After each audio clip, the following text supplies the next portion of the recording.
contacter Jim le Veilleur, envoyez votre email à jimleveilleur@gmail.com. Bonjour, mes amis survivants. Cette planète pourrait être sympathique.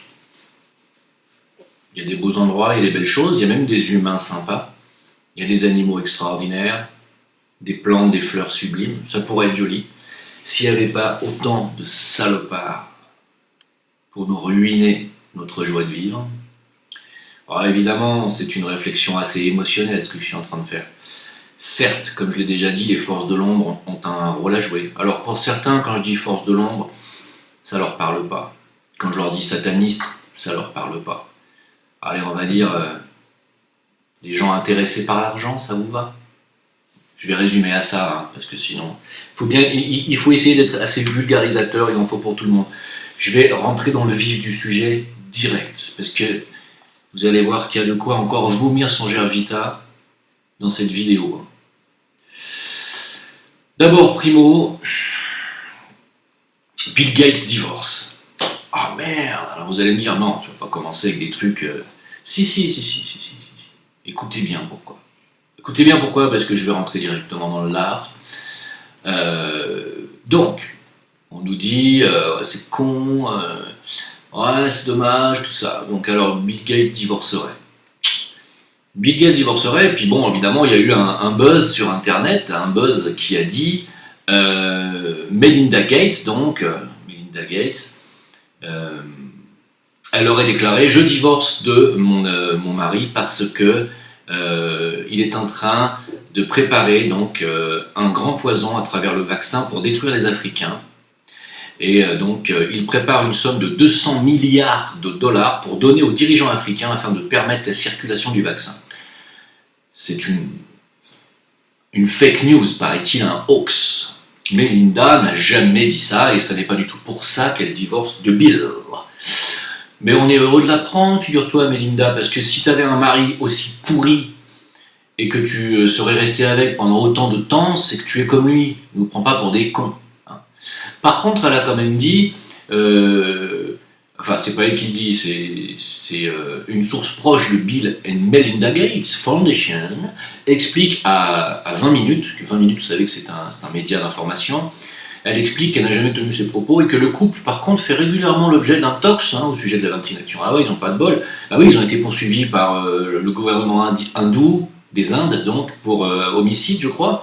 Ils ont des casseroles au fion parce qu'il y a eu beaucoup de morts suite à leur campagne de vaccination de merde.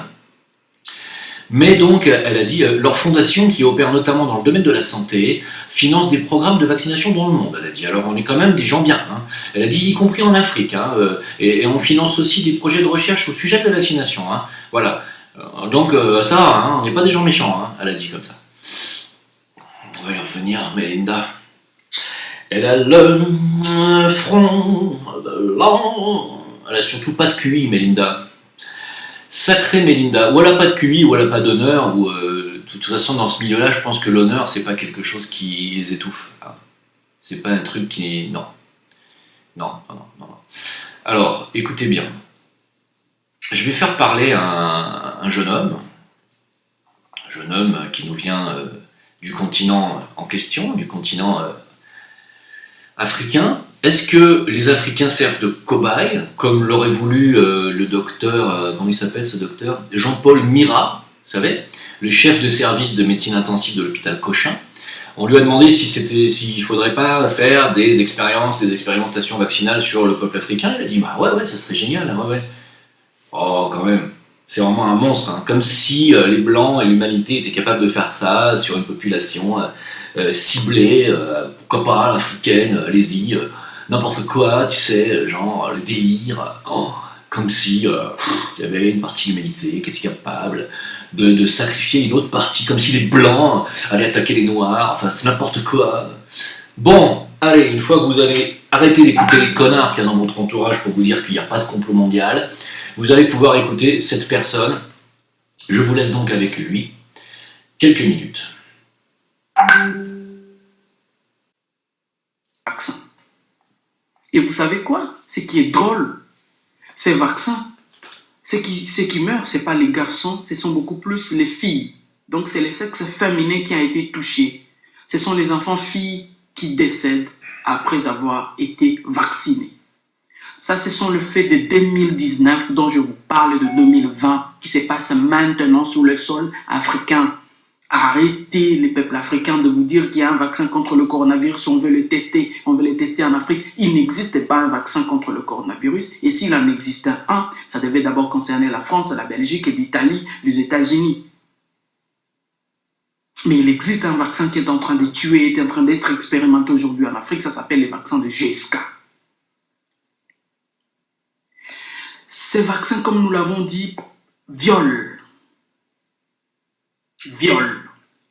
les règles de la bioéthique. Le vaccin est présenté ici d'abord par les personnels de l'Organisation mondiale de la santé. Normalement, l'OMS devait être indépendante au lieu de participer à un essai clinique. L'OMS ne participe pas aux essais cliniques. L'OMS doit être neutre.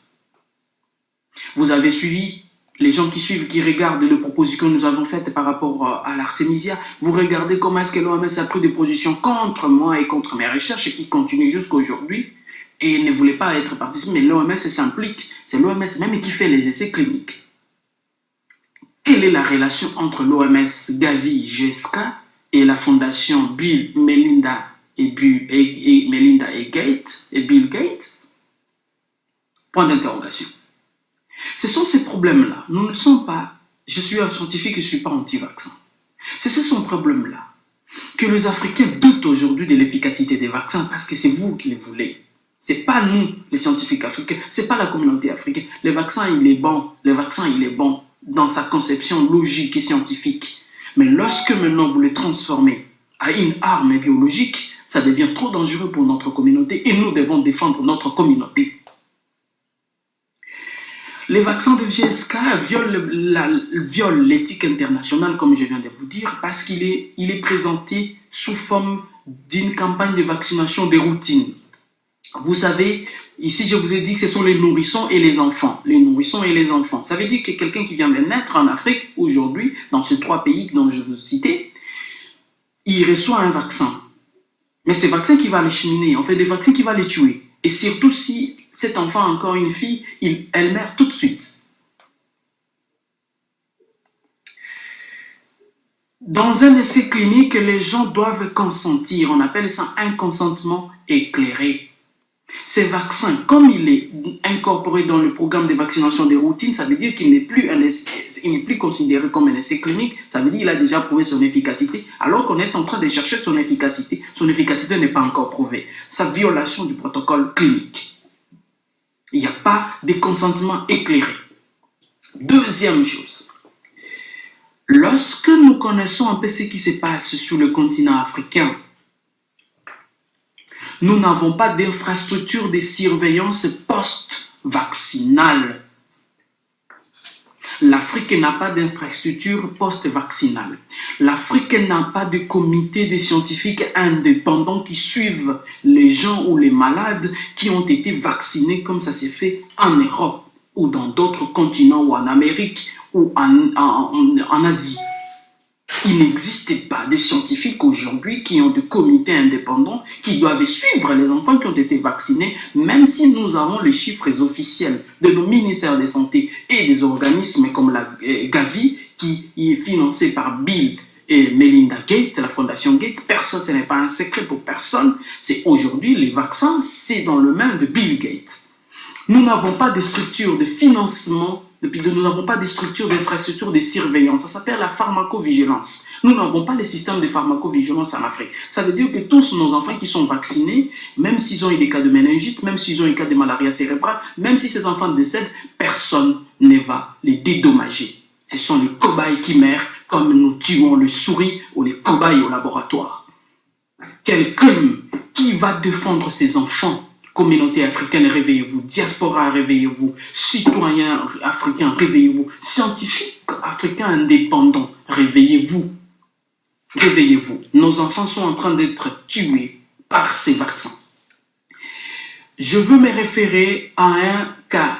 Aujourd'hui, maintenant, au lieu d'attendre que la phase 3 de cet essai clinique puisse finir, l'OMS, Gavi, Fondation Gates ont décidé de recruter 700, comprenez très bien, 720 000 enfants africains au début.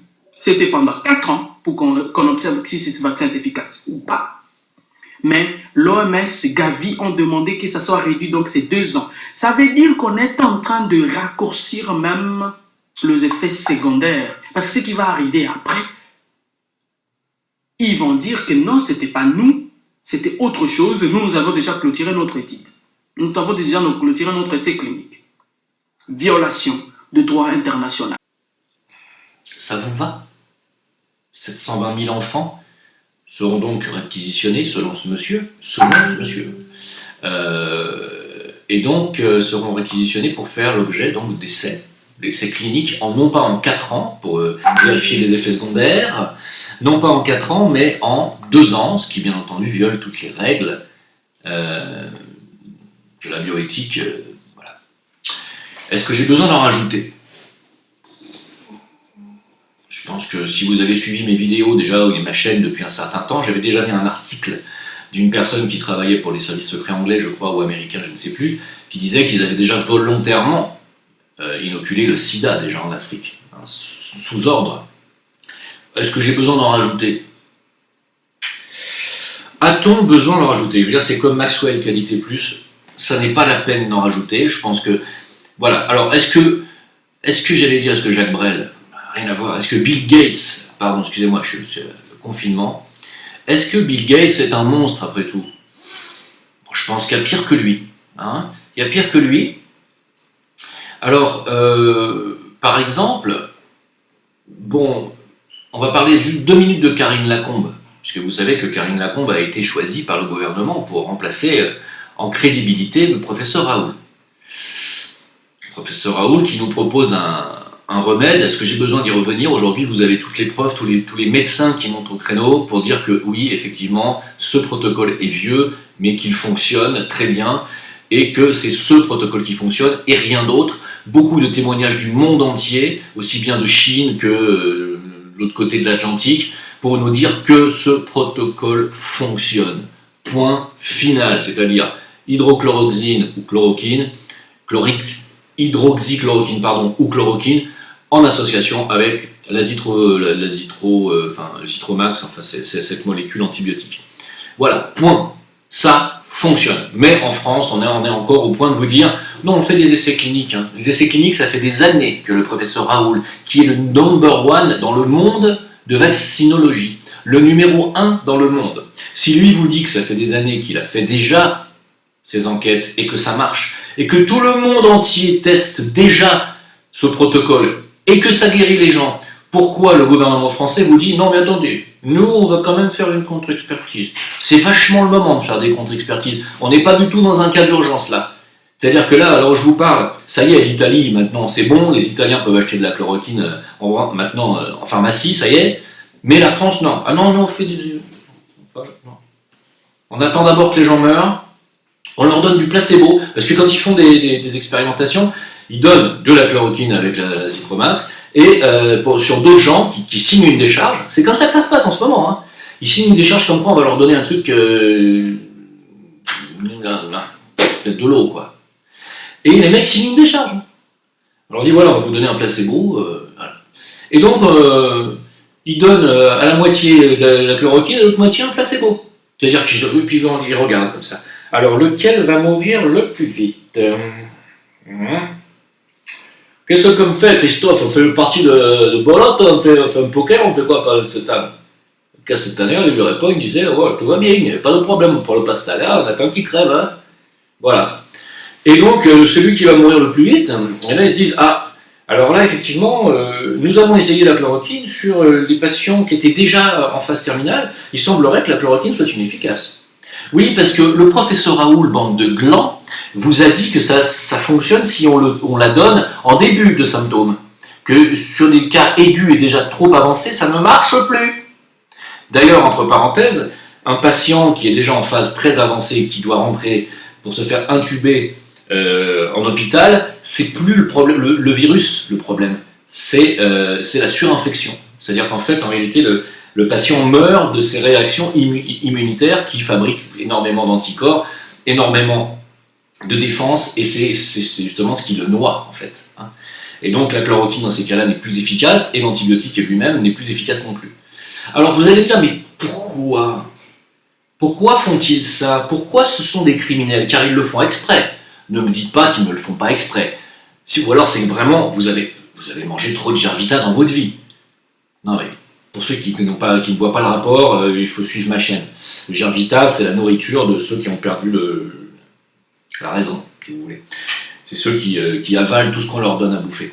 Et donc, pourquoi font-ils ça ? C'est criminel. Est-ce que j'ai besoin de le rappeler encore une fois ? C'est criminel d'une part, et deuxièmement, ce sont des conflits d'intérêts. L'argent, miam miam, parce qu'eux, ils se nourrissent d'argent. Si tu veux jouer au poker, ou comme si tu veux gagner de l'argent au poker, il faut gagner de l'argent avec les médicaments. Dis-le comme il fait Castaner pour jouer au poker derrière. Oh, s'il n'a pas croqué son petit million d'euros de rétro-commission sur les produits, sur les vaccins, comment il fait pour jouer au poker au Castaner ? Faut réfléchir un peu 2 minutes. Évidemment, je ne vais pas m'en prendre qu'à Castaner, et c'est pas le seul. Alors, Karine Lacombe aurait donc été remplacée à la place du professeur Raoul. Donc on a dit, professeur Raoul, ta gueule, voilà, ton truc, ça marche pas pour nous faut qu'on vérifie. Ça marche pour le monde entier, sauf pour la France, alors que le professeur Raoul est français. Bon, ça c'est typiquement français. Hein, voilà. Donc on se demande pourquoi les chercheurs émérites français se cassent aux États-Unis, mais ne cherchez plus. Hein, c'est uniquement la faute et uniquement du gouvernement et des gouvernements français successifs depuis des décennies. Maintenant, qui est cette Karine Lacombe ? Allez, on va jeter un petit coup d'œil, 2 minutes. Mais même pas 2 minutes. C'est 30 secondes, vous allez comprendre tout de suite. Karine Lacombe. Alors, Karine Lacombe. Quelles sont les relations entre Karine Lacombe, accusée d'être hostile au professeur Raoul, et les laboratoires ? Tu veux dire par là, Jim, que Karine Lacombe, elle en croquerait ? Mais non, voyons. Mais non. Hein ? Ah oui, elle est accusée sur les réseaux sociaux de conflit d'intérêts avec les laboratoires concurrents du professeur Raoul. C'est puissant, ça, quand même, on a envie de dire. Alors, le docteur Karine Lacombe est financièrement lié, écoutez bien, parce que ça vaut de l'or, au laboratoire Gilead. D'accord ? Alors, je suppose qu'en anglais, ça se prononce sûrement Gilead ou un truc comme ça. Gilead ou Gilead en français. Très bien. Hein ? Écrivent certains internautes. Mais c'est vrai ou c'est pas vrai, ça ? Eh bien, écoutez, après une enquête, la chercheuse Karine Lacombe a bien perçu des indemnisations des laboratoires pharmaceutiques américains Gilead et AbbVie. Hein ? Mais pour des travaux sur l'hépatite C et le VIH. Hein ? Donc, c'est pas... Donc voilà ce qu'elle a déclaré, 15 000 € du laboratoire Gilead et 3 000 de AbbVie sur 5 ans. On va dire, quand même, Jim, c'est pas énorme. Non, mais c'est pour ça qu'on la nomme. On la nomme pour qu'elle touche un petit peu plus. Hein ? Alors, attendez, vous allez me dire là, Jim, quand même. Oh, c'est exagère, faut bien qu'elle travaille pour un labo. Ben oui, c'est vrai, mais pourquoi le labo systématiquement hostile à ceux qui travaillent avec le professeur Raoul ? Pourquoi ? Et vous allez me dire, c'est quoi ce laboratoire Gilead, Jim ? Parce que j'entends vos questions, et donc je vais vous répondre. Le laboratoire Gilead, et c'est là où ça vaut de l'or, hein, ce que je vais vous dire. Écoutez bien, vous savez que je vous avais dit la France a inauguré un laboratoire P4 à Wuhan, avec la présence donc du mari d'Agnès Buzyn, Yves Lévy, il s'appelle, et je vous ai dit qu'à côté, pas très loin, il y a un autre labo qui est la propriété de George Soros. George Soros, contre lequel j'ai lancé une pétition il y a quelques jours en arrière pour je ne sais même plus pourquoi, mais pour mise en danger de l'humanité, en clair, quelque part. Je ne sais pas si vous l'avez signée, elle est toujours sur mon Facebook, page VK, sur mon Facebook EVK, à Jim Leveilleur. Mais bon. Donc, à qui George Soros, qu'est-ce qu'il fout là-bas à Wuhan ? Là, on peut se le demander quand même. Est-ce que le coronavirus s'est échappé du laboratoire français inauguré par Cazeneuve et Yves Lévy, Marie Le Buzyn, ou est-ce qu'il s'est échappé du laboratoire George Soros ? dont l'adresse est, tenez-vous bien, je le répète encore une fois, 666 Gaoxin Road, Wuhan. Je rigole pas, hein. Je rigole pas. Pour ceux qui considèrent que Satan et les sataneries sont des conneries du Moyen-Âge, l'adresse de laboratoire Georges Soros à Wuhan est 666 Gaoxin Road. Mais après, vous faites comme vous voulez de cette information. Alors, on nous dit que donc Georges Soros est le propriétaire de Vuxi Pharmatech, très bien, mais pas seulement, regardez bien, si on descend un petit peu, il est également propriétaire de Gilead Sciences. Oh, ben le laboratoire qui finance Karine Lacombe. Merde alors! Comment c'est possible ça, Jim? Tu crois que c'est fait exprès? Tu crois vraiment que c'est des conflits d'intérêts? Ils sont tous comme ça, tu crois? Ou c'est parce que c'est toi qui délires, Jim? Tu dis des conneries comme d'habitude encore, hein, t'as pas vérifié tes sources. Fermez-la, voilà. Fermez-la définitivement, physiquement, comme dirait l'autre, et essayez de devenir adulte. Je sais pas, de voir par vos propres yeux. Ça serait bien aussi de temps en temps, pas toujours derrière les yeux des autres, hein. Ce serait quand même pas mal, moi je trouve. Voilà. Ça vous va? Je pourrais m'arrêter là sur cette vidéo, parce qu'après derrière, ça fait beaucoup d'informations. Mais je vais continuer. Je vais continuer parce que je suis en forme, hein. Alors, qu'est-ce qu'a fait BlackRock le 31 décembre 2019, c'est-à-dire il y a 3 mois? Qu'est-ce qu'ils ont fait? Le jour où on apprenait qu'il y avait une pandémie à Wuhan, quasiment, bien BlackRock, eux, ils achetaient 4,7 millions d'actions du laboratoire Gilead. Oh, c'est bizarre ce type. BlackRock, c'est ceux qui veulent racheter nos fonds de pension de retraite? Oui, avec la complicité de Macron? Oui. Ah, mais alors donc ils seraient copains avec Soros? Oui. C'est bizarre ça.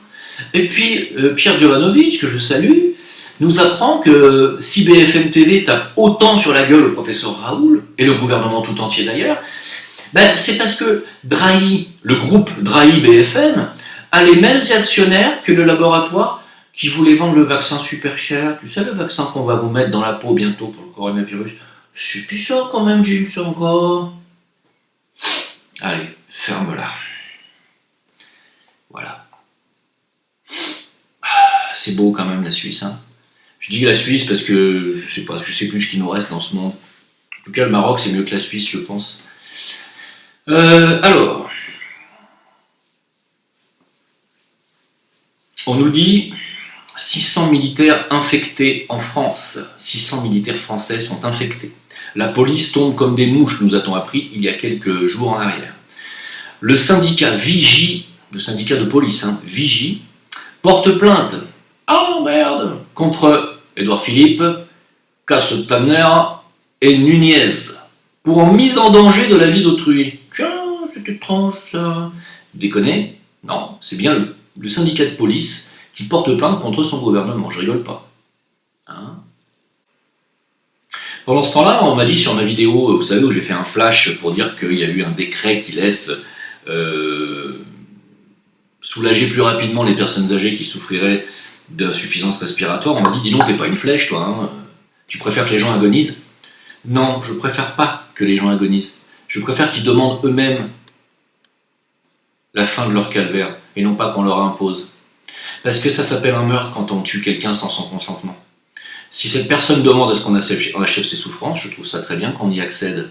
Mais si cette personne ne le demande pas, vous pouvez pas lui foutre la paix? Non, il faut qu'on l'achève. Et particulièrement en ce moment-là, je veux dire, là, en cette époque où on est en train de vivre justement un massacre de masse, on est en train de vivre dans les EHPAD, hein, il y a des vieux qui meurent en masse, et puis pas seulement, hein, et je vais en parler après, il y a des morts dans le monde entier, vous le savez, de ce virus, mais c'est le moment pour aller passer un acte finalement qui légitimise l'euthanasie.